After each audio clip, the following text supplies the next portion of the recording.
And this was really the first part of the complex that was put up by Sir Thomas Burrough.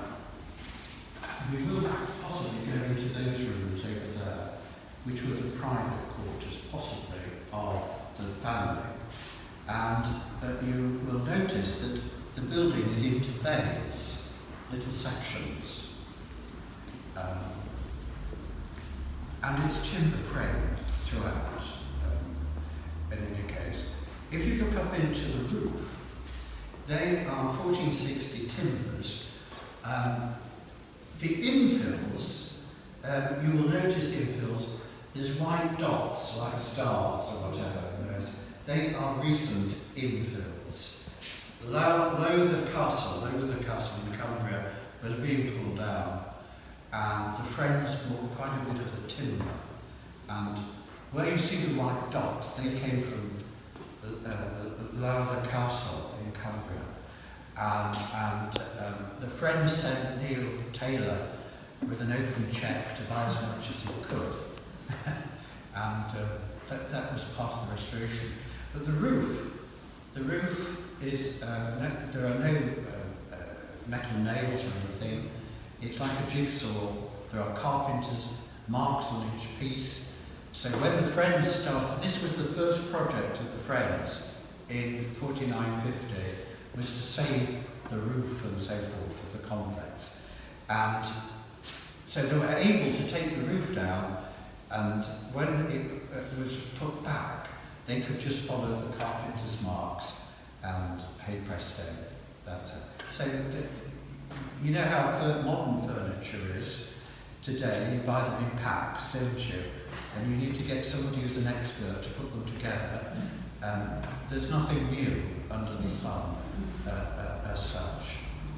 The East End is the most important end, really, of the space we're in, because the important people would dine here and so forth. There would be a raised dais, which the one that was there has gone, of course, and these tables here are the tables below salt. So the most important sort of thing on the table, as it were, is the salt. That's the table above salt, these are below salt. So you knew your place. This table is the table of reward, so this is the most important table.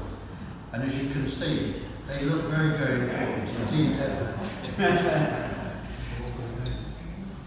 I said to you that we're in bays. And when it came to this section, we suspect that there was possibly a wooden or some kind of structure of a bay window. To have a bay window was one-upmanship. And here we've got this beautiful stone bay window with a gorgeous ceiling to it. It really is lovely. Possibly it had quite a bit of stained glass to it. We know that there were some pieces of stained glass in here because we have kept some of it. And it used to be over there in an exhibition, and I believe it's being conserved and cleaned. That stained glass is 1430 about, in any case. When they put this in, it was, they sort of squeezed it in. As if it's come from somewhere else. Where has it come from? The parish church has often been canvassed. We don't really know very much, but I think it's a beautiful piece. And of course it casts good light on this section that is the most important. The windows, of course, would have been wooden shutter windows, glazed later, and so forth. In the 19th century, whoever was in here put no windows in. But when the Friends started, they restored the hall as you see it today. And the West End, you wouldn't see it as clearly as this, because there would be a big screen, and we'll deal with that in a short while. The far right is the buttery, not for butter, but really for the butts of ale. You have the wine cellar where the toilets are today. You have the butts of ale and so forth there. Because, of course, to drink water on the whole was very dangerous. One of the things about making ale is that we boil it, and therefore it's pretty safe to drink. So everybody, and the quality and so forth varied, as you can imagine. The middle doorway, of course, goes through to the great kitchen. And then the far left is, of course, the pantry, where bread and the tablecloths and so forth were kept. So that's the working end, as it were, of the hall. The floor would have been earthen originally, and what you see today is 19th century. There's some concrete and all the rest of it. Roughly off centre, they had a fire and a turret, as it were, a louver to take the smoke and so forth. So they had central heating. It was crude, but it was central heating to keep people warm. The interesting thing about the hall that we're in at the moment is the fact that it was built when it was out of date. It was old-fashioned to have a building like this. And that's what makes the building very interesting, of how we lived and how we live today as well. And I will explain a little bit more of that. The hall gets its name, of course, from this space we're in. You think of the hall in your home, and I'm thinking of the one in my home. It's only a small with door in the rooms off, isn't it? And the origin of the hall, of course, is here. Everybody, the great family would have their private quarters, but the community who lived here would also sleep here as well. So it was a good community space. And in an age of materialism and lack of community and so forth, these buildings, I think, can speak and address some of the problems we have in modern society, the sense of community and working together as such. Is that okay? Any questions? Excuse me. Is that an outside door? It is. Yes, it is. If we have to exit, just be careful to step down. Oh, don't If you go round, and that's another interesting thing. Going round the outside of the building is very, very interesting as well. Paul, is that the minstrel's gallery up there? Sorry? Is that the minstrel's gallery up there? No. I will. As we go west, Right. I will try and explain. Is that okay? That is an interesting question, and I don't know the answer. Is it part of the borough? Family, Percy family. And how old it is, I have no idea. There. Sorry. Yeah. Presumably that's because it's a tin frame with infill. Will they on to bricks like as children? Yeah. I say to you out of date because there was a big change going on at this particular time, and it's to deal with the chimney. When you see modern houses, as I do, they are without chimneys. And that is how medieval houses on the whole were like. They would have a hole in the roof and the rest of it. Chimneys, once they discovered chimneys at the hearth, then there was a great change about it because it meant, instead of being here with just this fire, and in the winter it would have been terrible to keep warm. Yeah. They could then put a hearth and chimney in small spaces and be warmer. And then you had to move to brick and stone. Yes. Because you couldn't put a chimney out of timber. Yeah, yeah. So it's quite interesting how and this place speaks about what we call the fire revolution, that is the hearth, and so forth. So what we also see is this, that here you've got the big community, but we also know in the history of the place there was a withdrawal from mixing, being part of a big community into privacy, into smaller rooms. Now you and I are part of that. We don't live in a huge space like this, do we? But we live in small rooms and so forth. We have central heating today, don't we? But years ago it would be the hearth and so forth. Does that make sense? We even put them into our bedrooms and everything to keep warm, didn't we? That's okay. Right, let's go west. And I'm going to just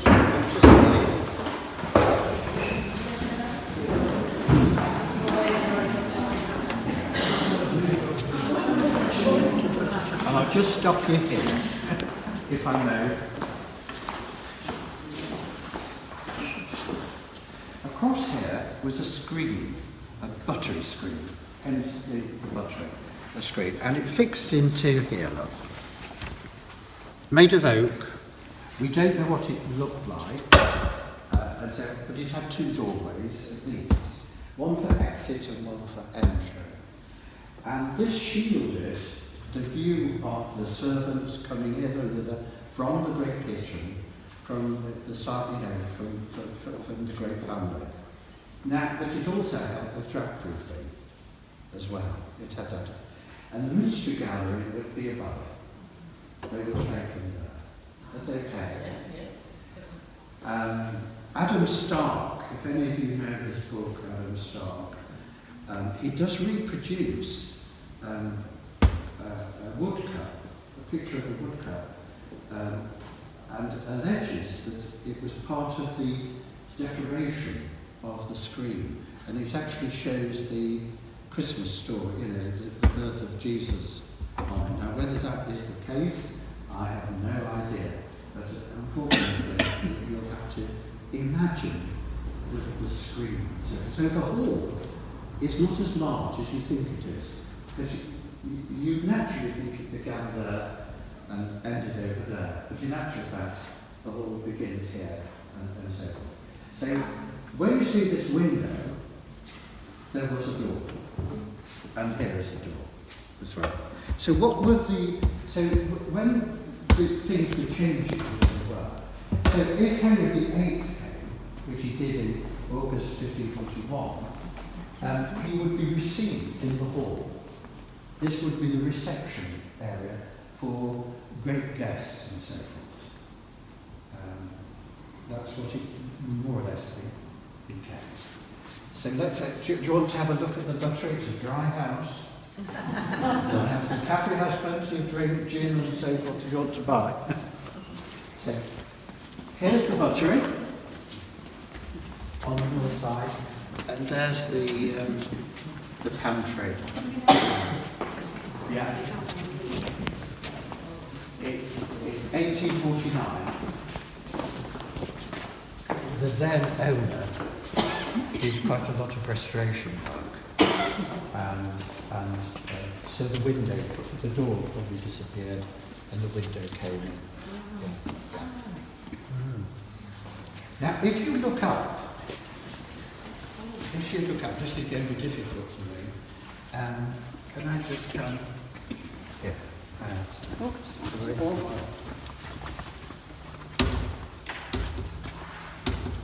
Can you see this? And can you see what looks like metal? Yes. Can you see? Yeah. They're like crawl balls, Yes. holding up the arch brace beam. Arch brace. Now, they were put in to help to save the roof in about 1849. And the then owner, Sir Henry Hickman Bacon, brought in an engineer called Denzil Ibbotson. Now Denzil Ibbotson is important because he helped to bring the railways to Gainsborough, but he stayed a little longer in Gainsborough, and he was brought in to help to save this building in the mid-19th century. So there's some evidence. Going back to the minstrel gallery, would it have been above these doors here, or would it be lower down? Yes, I think it would be. Yeah. Yeah, so it was fairly tall. So how would they actually get access to that? It would, I guess it would be a ladder to a step door. Door, a trap door. Is that around in the kitchen area? There's like a gallery there. Yeah. So would it possibly be that we've gone through that way? No. No. No, because there wouldn't be sufficient entrance for this to happen. Yeah. That's okay? Mm-hmm. Right, let's go through to the kitchen, which is an absolute star. Thank you.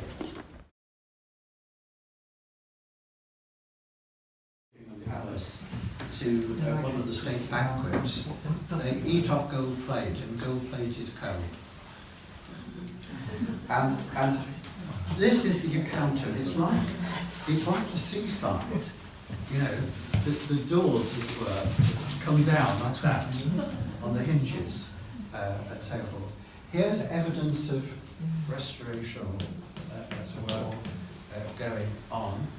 A bit later though than it was granted. But so this is your fire break. Now, the history of the public school system that we have in this country really begins from here. Because if you were Lord Borough, you would be important. You had contacts with the Crown and all the rest of it. So your son, you know, send him to the Old Hall and he would learn the trade of how to be a knight and all the rest of it. Started from this kind of life that they had. And the best thing in life really is to learn your trade or your craft or profession, starting at the bottom and working up. How many, this is probably where we make our mistakes. We get, you know, people think they ought to be appointed sort of head teacher before they've got that grounding. But these were people who got the grounding and so forth. So that's another interesting side. So let's go into the kitchen and see what we can make of it. You don't want any breakages, do you? Yeah.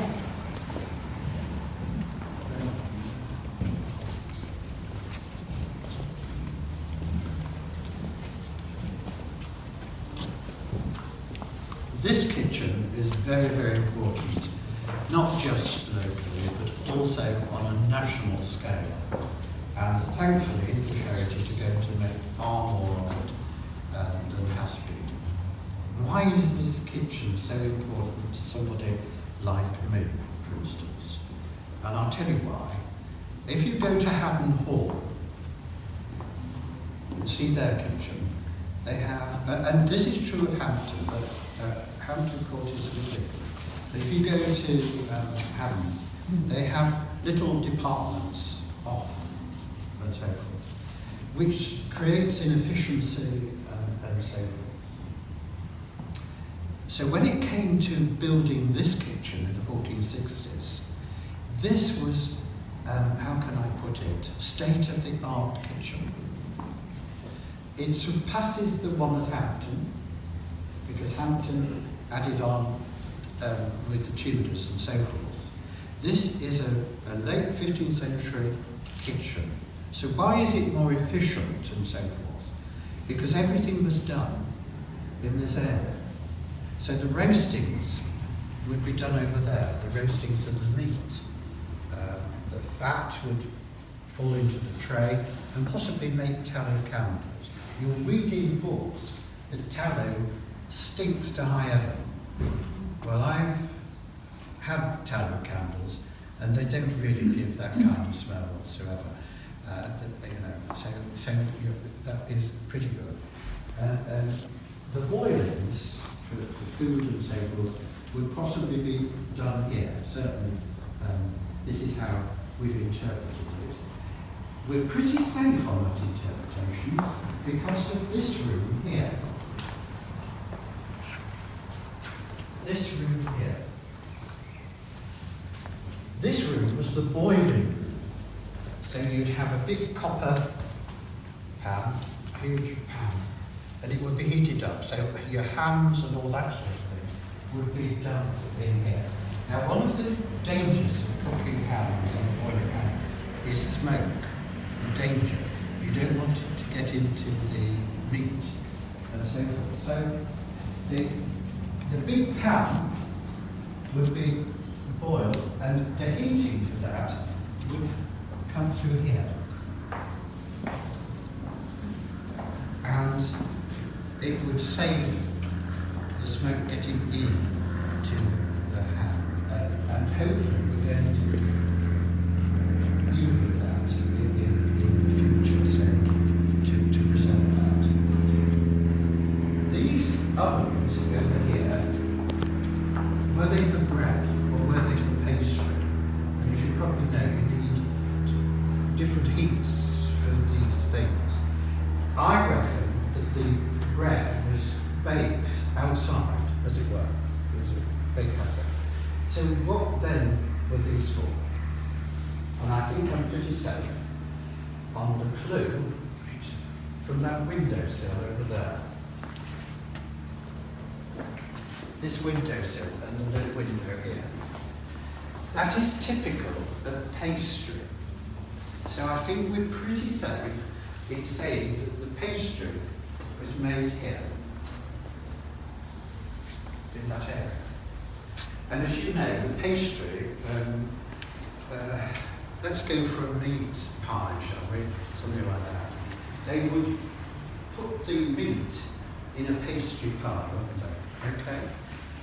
Called a coffin. And they would not eat the pastry as we do, a good wholesome pie. They would just have the meat. And what would they do with the pastry? Well, they sometimes reused it or throw it away. But you see the big change about when you see meat pies and all the rest of it. And what makes this windowsill interesting is it's low. And when you see that kind of window and so forth, you know full well it's a pastry. For pastry, you need light and all the rest of it. That okay? Now you've got two huge chimneys. So why do you need a middle one, an up one? And I don't think, originally in 1460, when the kitchen was built, that there was a louver there. Why would you want to do it? Because the fires would take drawing. And the drawing power would be tremendous.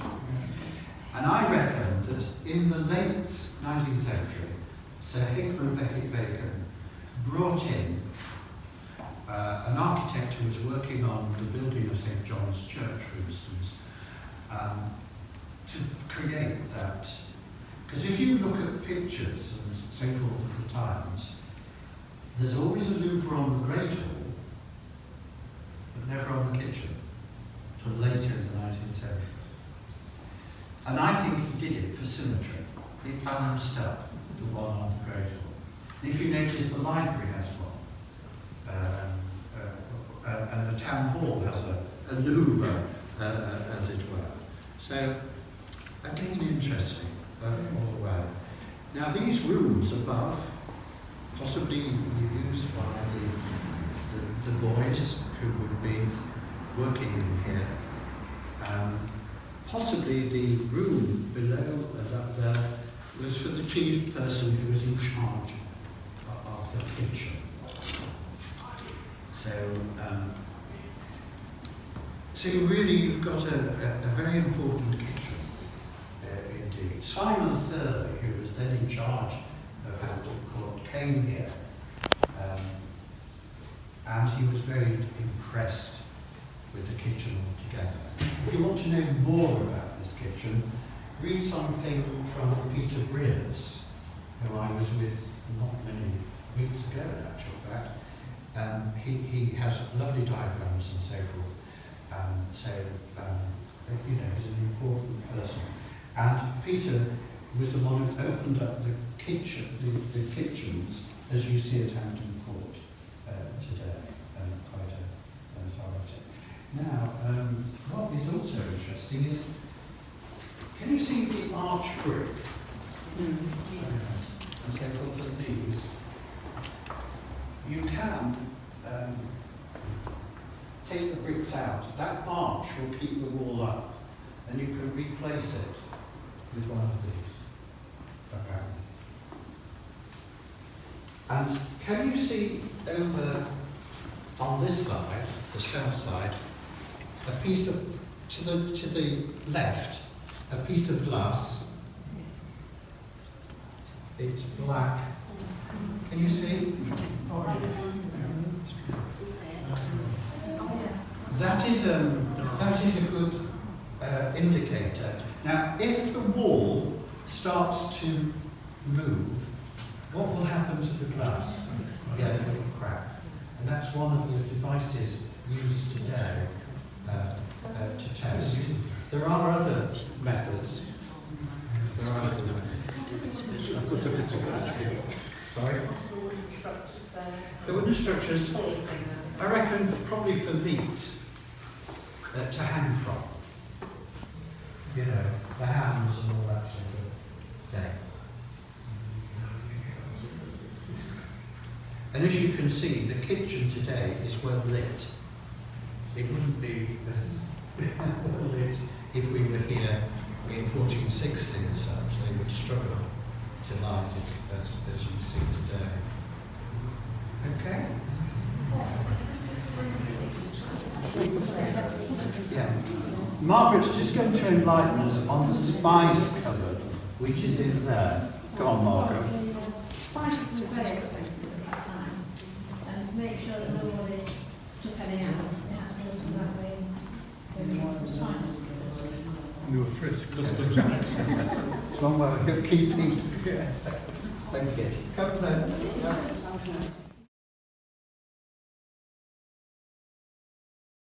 Here, it's very important to just. Are you the last? No,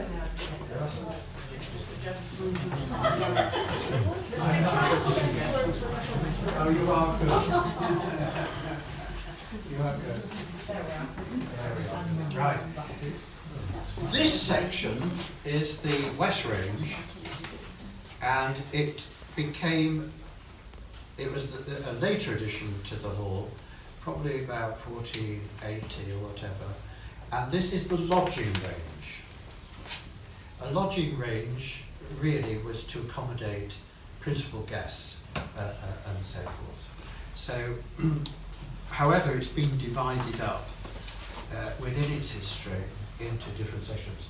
Now, when it was a lodging range, as well as a place for apartments, as it were, they have fireplaces, look, and next to the fireplace they would have garderobes as well, and they would live here. They would cook on the fire and so forth. Those, that is, who rented these rooms. Lodging range would be for principal guests, that they would be well looked after and important. What English Heritage are picking up on are discovering people who lived here, say in the 18th and 19th century. For instance, William Rose, who was to invent the first packaging machine, and of course Cadbury's roses are named after the family,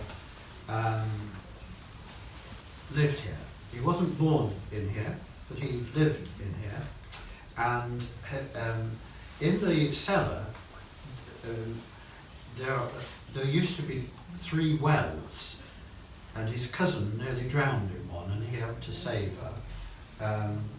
So we know something about William. There was a little boy called Henry Slight, who was born in 1876, and 5 years later he died in 1881 on the 23rd of December, believe it or not. That's an interesting family indeed, because we used to have an ironmonger in Gainsborough called Shipley's, and they used to be in the marketplace and so forth.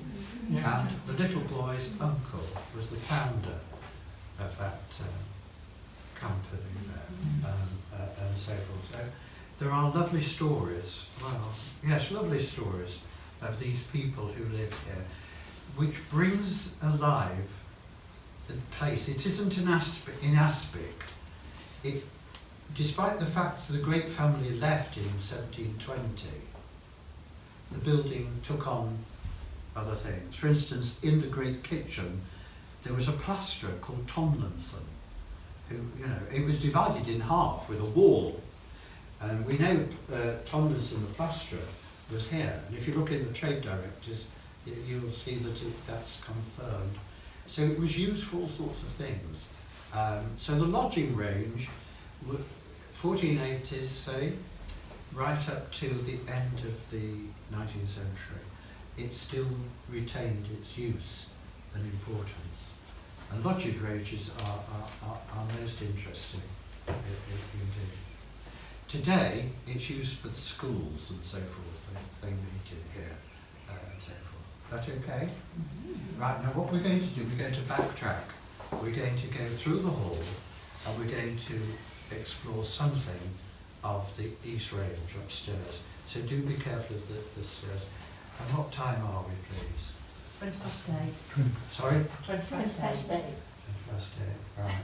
I'll try and get you back for 9 o'clock for drinkers, if that's okay.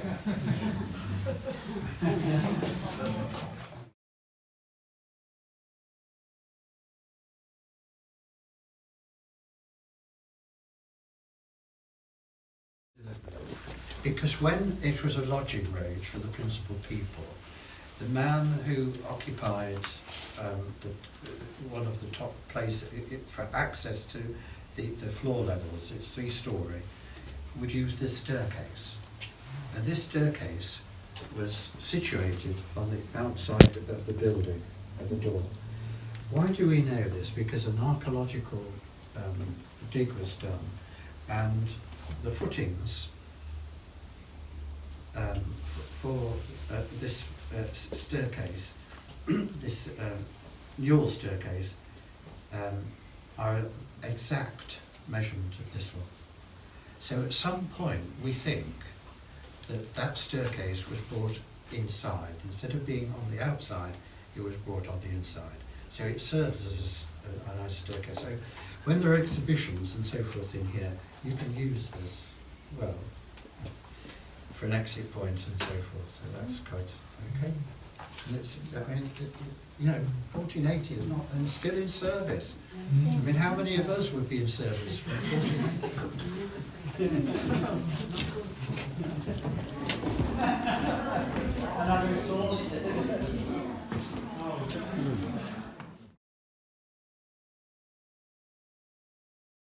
Put in by the last Lord Borough to own the property, and we know that it must be him because carved on the outside are his coat of arms.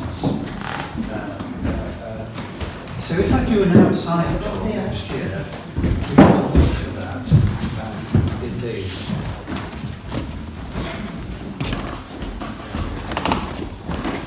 So right, on the last, I have the last. What's the time?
Are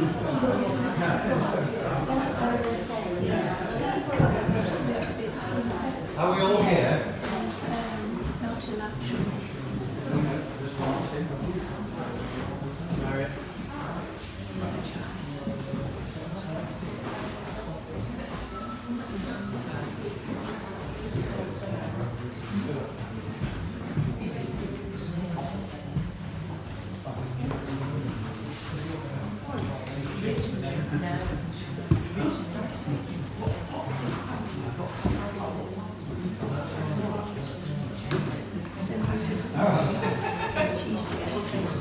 Now, what we're in is the upper great chamber of the house. Below, of course, is the Catholic restaurants and so forth. So, English heritage changed it.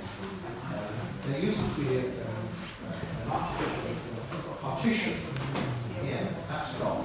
And what they've done, they've restored this space as it would have been when it was an assembly room used by the community, especially the non-conformists for worship.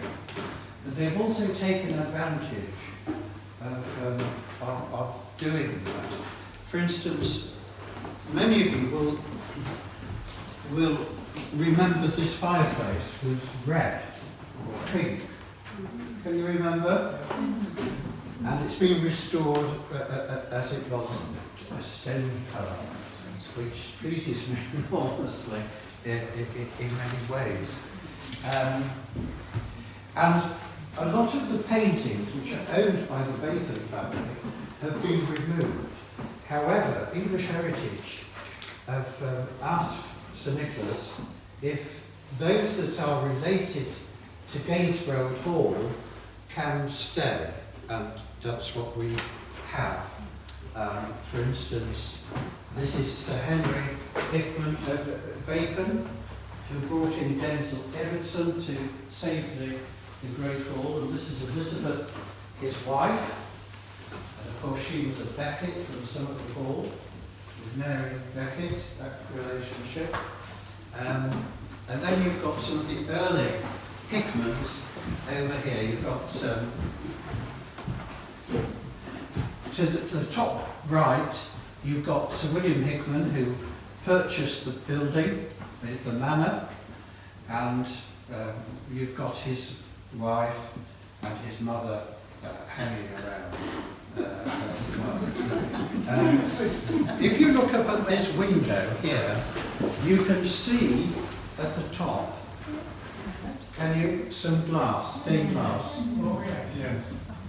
which is probably 15th, 16th century.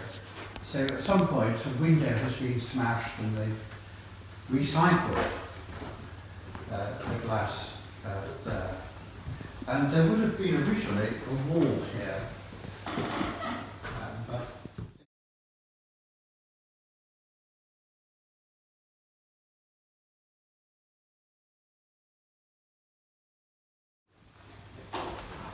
and the bay windows are much later, 17th century possibly, as well.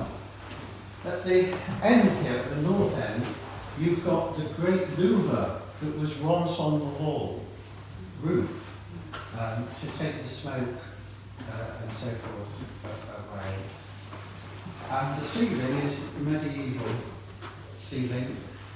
These beautiful lights, the gas company in Gainsborough made a fortune that particular year, whatever it was, 1836 or whatever it was, and they presented the hall with these, and they've been electrified, and I think they're lovely.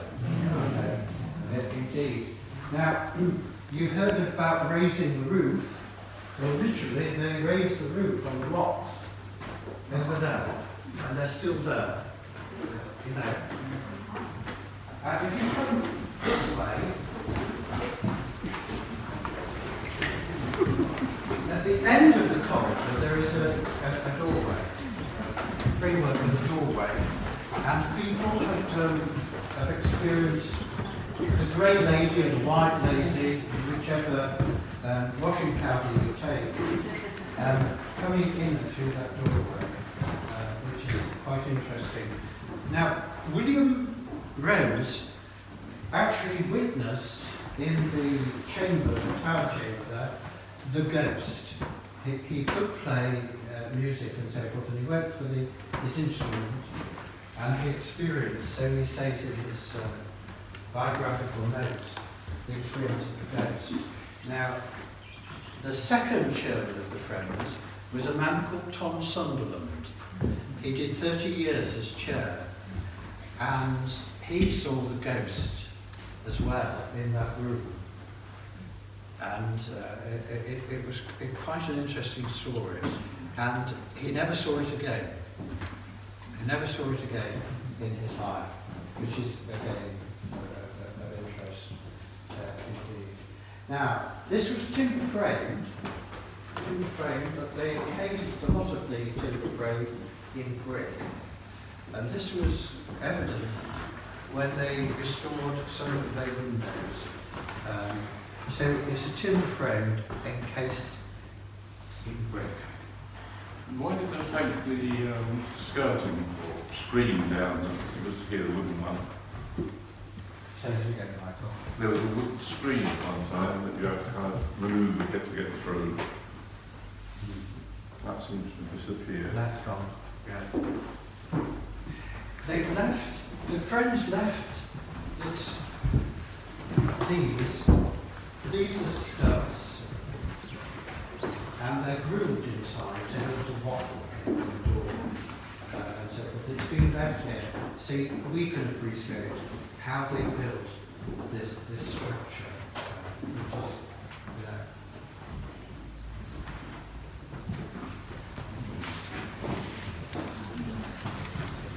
Now, the furniture is interesting, not the damnatory furniture, but this furniture is... Yeah. The buzzword today is to recycle. And this is a marvellous example of a recycled piece of furniture, because there are holes in them. And they've not been eaten or anything like that. They've been created. And the thought is that, you know, the beds of old had rope in them. You possibly had one at home. And you needed, it had to be taut, hadn't it? Otherwise you just sank. Okay? And they reckon this came from one of these beds, and the holes were there for the rope to make it taut. That's it, to sleep tight. Yeah. But they recycled, so it's not a new word, a new activity in ancient form. Our forefathers certainly were doing that. Oh, in the room that came through the bed, there used to be a perspex window that showed the construction of the ceiling. Have they It's gone? been covered up, it's carpet. Oh, right. Any idea what happened? I don't know why it's very interesting. Now, we came through rooms, didn't we, with a big bed and so forth. What English Heritage are trying to do is relate the history of this building, because it evolved over time. And we know that some of the caretakers and residents of the South End, we know one of them was Fred Baines, who was also the caretaker for the Masons, and the other one is Mr. Dorber, who actually lived here, he was the last to live here and die here in the 60s.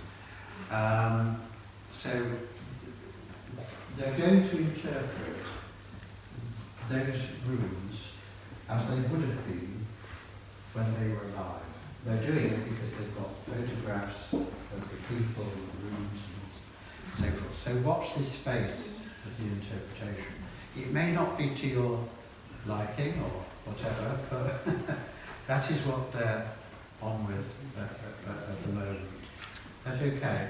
I mean, you see, it's very hard to...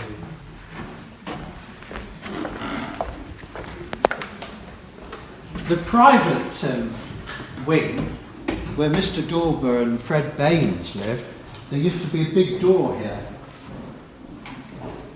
that shut you off. And of course, when the Friends took over, and Mr. Dorber died in the early 60s, then all that was removed. I have been told that his bathroom, can you imagine the big Victorian bath? It's actually along that corridor.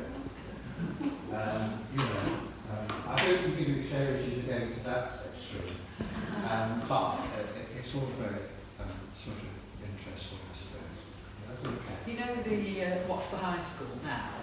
Well, when it was a private house, of course, it had a bathroom, and when it first became a girls' school, and right up to my time through the 1970s, there was a room called, and the bath was still there when I was there, and we used to have timetabled lessons in the bathroom. I mean, it wouldn't happen now.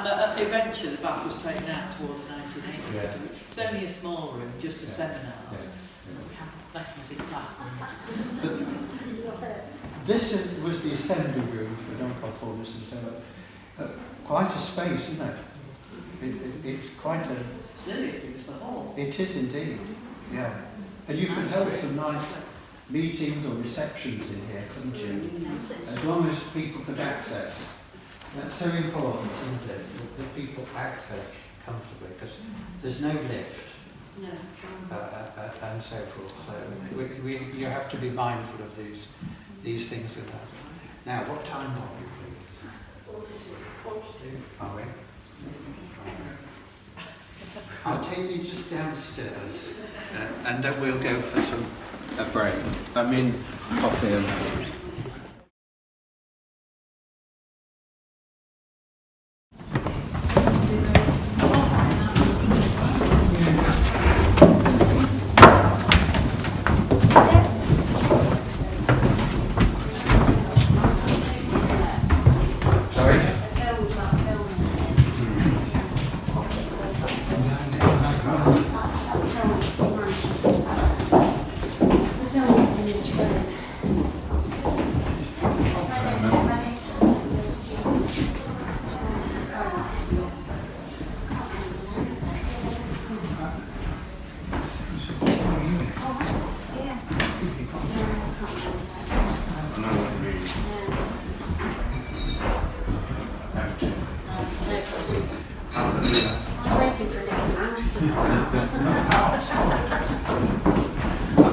In my garage.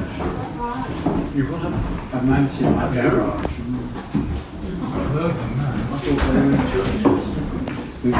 We've got one in church.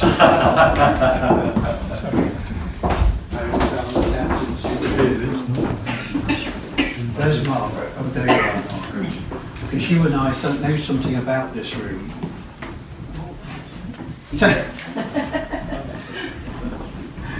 So what I forget, you'll have to prompt.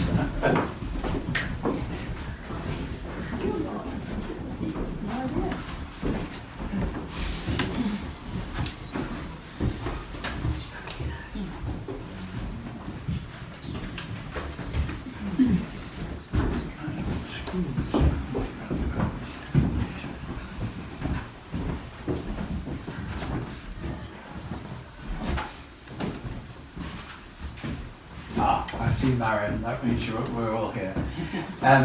Just tell you a few things about this. The south end of the East Range were made into sleeping quarters, as it were, with a closet attached to them. The interpretation given by Lincolnshire County Council as well as English Heritage is that of a dining room.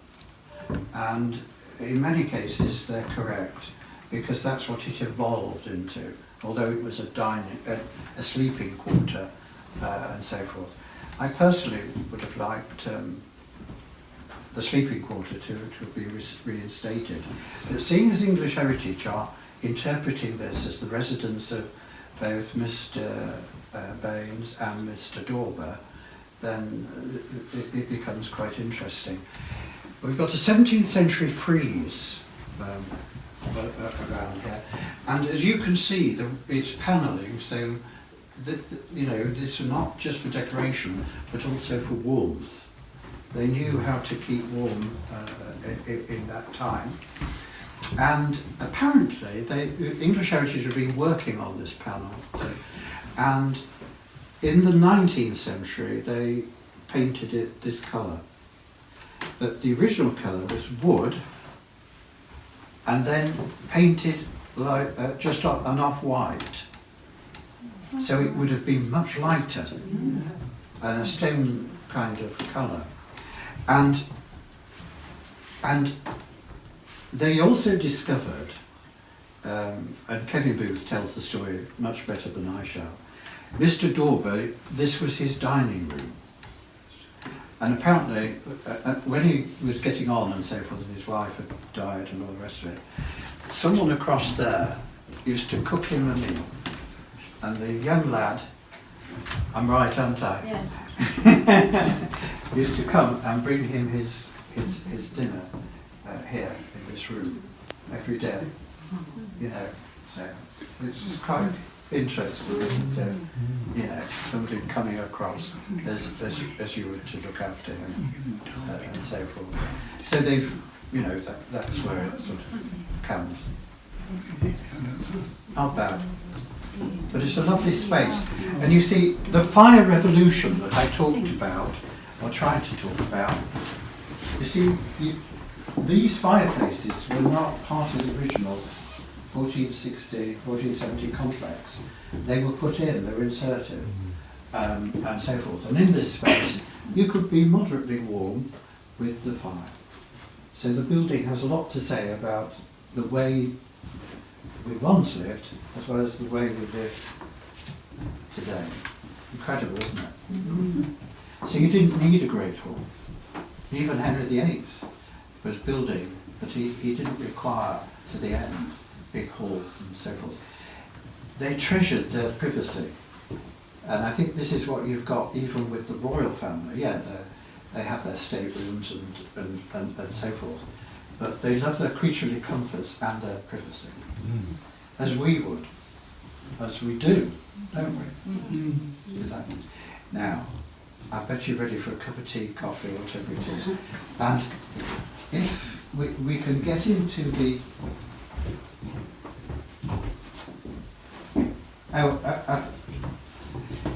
we can open that door, can't we?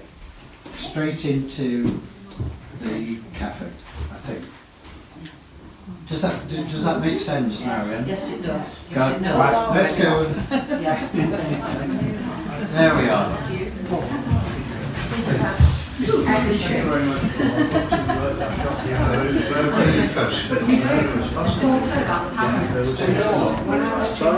I find this room